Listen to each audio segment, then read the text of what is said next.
নমস্কাৰ।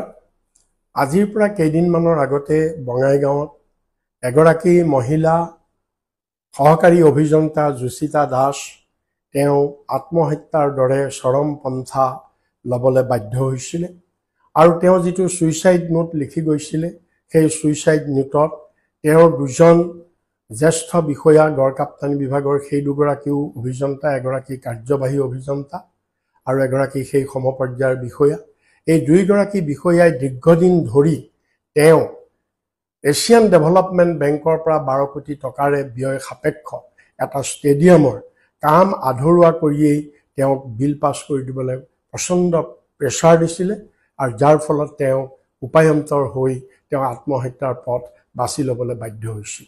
এই ঘটনাটোৱে সমগ্ৰ অসমত তোলপাৰ লগাইছে এই কাৰণেই যে যিটো বিজেপি চৰকাৰৰ বিৰুদ্ধে সততে অভিযোগ আহি আছে যে পৰ্বতসম দুৰ্নীতি বিজেপি মন্ত্ৰী বিধায়ক এই সকলোৱে চৰকাৰৰ দিনত কৰিছে আৰু আনহাতেদি বিজেপিৰ যিটো শ্লোগান যে শূন্য দুৰ্নীতিৰ বিৰুদ্ধে শূন্য সহনশীলতা, এইটো একাধিকবাৰ ইয়াৰ ফোপোলা স্বৰূপ প্ৰমাণ হৈছে আৰু যোচিতা দাসৰ মৃত্যুৱেও তেওঁৰ আত্মহত্যায়ো এই কথাটো প্ৰমাণ কৰিছে। আৰু এই কথাটো এই কাৰণে অতি গুৰুত্বপূৰ্ণ যে বৰ্তমান লোক নিৰ্মাণ বিভাগটো আৰম্ভণিৰে পৰা মুখ্যমন্ত্ৰীৰ হাতত আছে আৰু মুখ্যমন্ত্ৰীৰ নিজৰ বিভাগতে যদি এনেধৰণে দুৰ্নীতি হয় যে তেওঁৰ বিভাগতে যে ইয়াতকৈ আৰু দুৰ্ভাগ্যজনক কথা কি থাকিব পাৰে।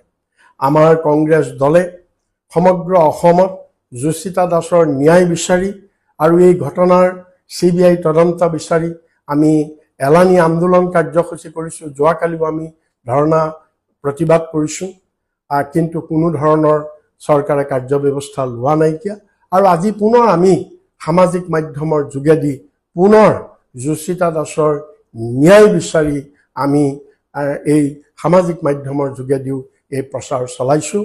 অসমৰ সকলো ৰাইজক এই দুৰ্নীতিৰ বিৰুদ্ধে থিয় দিবৰ বাবে আমি আহ্বান জনাইছোঁ। নমস্কাৰ।